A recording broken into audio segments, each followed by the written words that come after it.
সুপ্রিয় দর্শক, বর্তমানে শীতকাল আর শীতকালে মুরগির গ্রোথ রেট বা বৃদ্ধির হার যেমন কমে যায়, পাশাপাশি মৃত্যুর সম্ভাবনাও বৃদ্ধি পায়। সেটা ছোট মুরগি হোক কিংবা বয়স্ক বড় মুরগি হোক না কেন, ঠান্ডায় দেখবেন বেশিরভাগ ক্ষেত্রে বাচ্চা থেকে শুরু করে বয়স্ক মুরগিগুলা মরতে শুরু করে। কিভাবে আপনি পোলট্রি বা দেশি মুরগিকে মৃত্যুর হাত থেকে বাঁচাবেন, সম্পূর্ণ নিজ বাসায় ঘরোয়া পরিবেশে একটি ঔষধ তৈরি করে দেখাবো। ঔষধ যদি সঠিক নিয়মে মুরগিকে জাস্ট একবার যদি খাওয়াতে পারেন, নিশ্চিতভাবে বলতে পারি দেশি মুরগি থেকে বাচ্চা অথবা বয়স্ক যে কোনো পোলট্রির ক্ষেত্রে 100% আপনি মৃত্যুর হার শূন্যের কাছাকাছি নামিয়ে আনতে পারবেন। কিভাবে ঔষধটি তৈরি করবেন, ব্যবহার করবেন, আসুন সম্পূর্ণ আলোচনা করি। বিশেষ ঔষধটি নিজ বাসায় তৈরির জন্য সম্পূর্ণ জীবাণুমুক্ত একটি পাত্র নিতে হবে। আমি এক্ষেত্রে একটি মগ ব্যবহার করছি। এরপর নিতে হবে ইনো। ইনো আপনার যে কোনো মেডিসিন বা ওষুধের দোকান থেকেই সংগ্রহ করতে পারবেন। তো ইনো কিভাবে ব্যবহার করবেন, আসুন ধাপে ধাপে আলোচনা করি। এটা ব্যবহার করার পূর্বে একটি পাত্রের ভিতরে আধা লিটার থেকে 1 লিটার পরিমাণে পরিষ্কার পানি ব্যবহার করবেন। তো এরপর নিতে হবে ইনো। তো ইনো আমরা কেন ব্যবহার করব? তো প্রথমে আপনি কাঁচির সাহায্যে ইনোটি কেটে এই পানির ভিতরে মিশিয়ে ফেলুন। ইনো ব্যবহার করব কেন? আমরা জানেন ইনো হলো গ্যাস্ট্রিক জাতীয় সমস্যার জন্য ব্যবহার করা হয়। তো মুরগির এই বর্তমান সময়ে গ্যাস্ট্রিকের প্রবলেমের কারণে মুরগির গ্রোথ রেট বা বৃদ্ধির হার কমে যায়, ইমিউনিটি শক্তিশালী থাকে না, যার কারণে সহজেই যে কোনো রোগে আক্রান্ত হয়।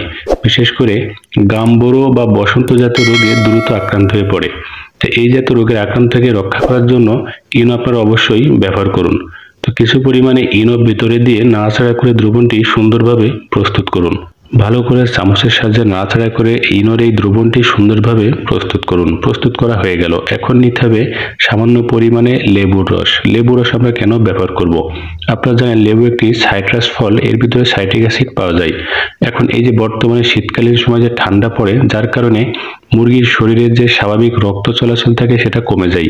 ফলে মুরগির দ্রুত হাঁটাচলা কমে যায় এবং দ্রুত যে কোনো রোগ ব্যাধি দ্বারা আক্রান্ত হয়। তার কারণ হচ্ছে রক্ত চলাচল যদি ভালো না করে, স্বাভাবিকভাবে মুরগির চলাচল বা তার যে ঘোরাফেরা সেটা কমে যায়, যার কারণে এক জায়গায় বসে ঝিমাতে শুরু করে। তো এই জন্য অবশ্যই কিছু পরিমাণ লেবুর রস ভেতরে ব্যবহার করুন। তো এরপর নিতে হবে কিছু পরিমাণে খাবার সোডা বা বেকিং পাউডার। এটা যে কোনো দোকানে আপনি খাবার সোডা বললে সহজে পেয়ে যাবেন। এটা ব্যবহার করার প্রধান কারণ হচ্ছে মুরগির শরীরে খাবারের ঘাটতি বা যে কোনো পুষ্টিহীনতা যদি থেকে থাকে সেটা পূরণ করবে। এর পাশাপাশি মুরগির যে মাংস থাকে এটাকে ফুলিয়ে দেয়, ফলে মুরগি দ্রুত বৃদ্ধি পায়। এটা ব্যবহার না করলে মুরগির গ্রোথ যেমন কমে যায়, পাশাপাশি রোগে আক্রান্ত হওয়ার প্রবণতা বাড়তে থাকে।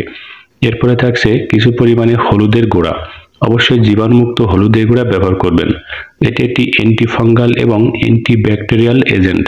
তা যে কোনো ফাঙ্গাস বা ছত্রাক, যে কোনো ব্যাকটেরিয়া আক্রমণ থেকে মুরগি রক্ষা করার জন্য প্রাকৃতিক কীটনাশক হিসেবে অবশ্যই এটি ব্যবহার করতে পারেন। তো সম্পূর্ণ উপাদান ভালো করে পানির সাথে গুলিয়ে মিশিয়ে ফেলুন। সুপ্রিয় দর্শক, যে উপাদানগুলো মেশালাম অবশ্যই সঠিক অনুপাতে মিশিয়ে দ্রবণটি তৈরি করুন। তো দ্রবণগুলো তৈরি হয়ে গেলে এটি ছাঁকনির সাহায্যে ভালো করে সেঁকে নিতে হবে। এর ভিতরে আমরা আর একটি মাত্র উপাদান অ্যাড করব, সেটা হচ্ছে সুগার বা চিনি। আপনারা জানেন সুগারের প্রধান উপাদান হচ্ছে গ্লুকোজ। আপনারা চাইলে বিকল্প হিসাবে বাজারে যে গ্লুকোজের প্যাকেট পাওয়া যায় সেটাও সংগ্রহ করে ব্যবহার করতে পারেন। চিনি ব্যবহার করার কারণ কি? আপনারা জানেন যেহেতু শীতকালীন সময়ে মুরগি একটি জায়গায় ঠান্ডার ভিতরে বসে থাকে, যার কারণে শরীরের ভিতরে রক্ত চলাচল থাকে না এবং অনেক সময় খাবারের ভিতরে শর্করা ঘাটতি পড়ে, যার কারণে পর্যাপ্ত পুষ্টি বা শক্তি পায় না। যার কারণে মুরগি বৃদ্ধির হার যেমন কমে যায়, শরীরে প্রভাব পড়তে শুরু করে। তবে চিনি খুব বেশি ব্যবহার না করে অল্প পরিমাণে ব্যবহার করাই সবচেয়ে ভালো। তারপরে নাড়াচাড়া করে পুরো উপাদানটি সুন্দর করে মিশিয়ে ভালো করে একটি ছাঁকনির সাহায্যে ছেঁকে ফেলুন। তো ছেঁকে ফেলা হয়ে গেলে এটি এখন মুরগিকে বিশেষভাবে খাওয়াতে হবে। প্রশ্ন হচ্ছে কিভাবে খাওয়াবেন, আসুন সেটা আপনাদেরকে দেখিয়ে দিই। তো এটি আপনারা যে কোনো বাচ্চা মুরগি থেকে শুরু করে বয়স্ক যে কোনো মুরগিকে খাওয়াতে পারেন, সেটা দেশি মুরগি অথবা পোলট্রি মুরগি যে কোনো জাতেরই হোক না কেন। ঠিক এভাবে একটি সিরিঞ্জের ভিতরে ভরে মুরগিকে এভাবে খাওয়াতে হবে। দেখতে পাচ্ছেন ঠিক এভাবে প্রত্যেক মুরগিকে অন্তত প্রতি সপ্তাহে একবার হলেও খাওয়াবেন। যদি জাস্ট একবার যদি সপ্তাহে আপনি খাওয়াতে পারেন এই ওষুধটি, নিশ্চিত থাকেন গোটা শীতকাল চলে গেলেও আপনার মুরগি তো মরবেই না, বরং মুরগির গ্রোথ রেট, তার বৃদ্ধির হার, ডিম পাড়ার হার সবকিছুই স্বাভাবিক থাকবে, গ্যারান্টি।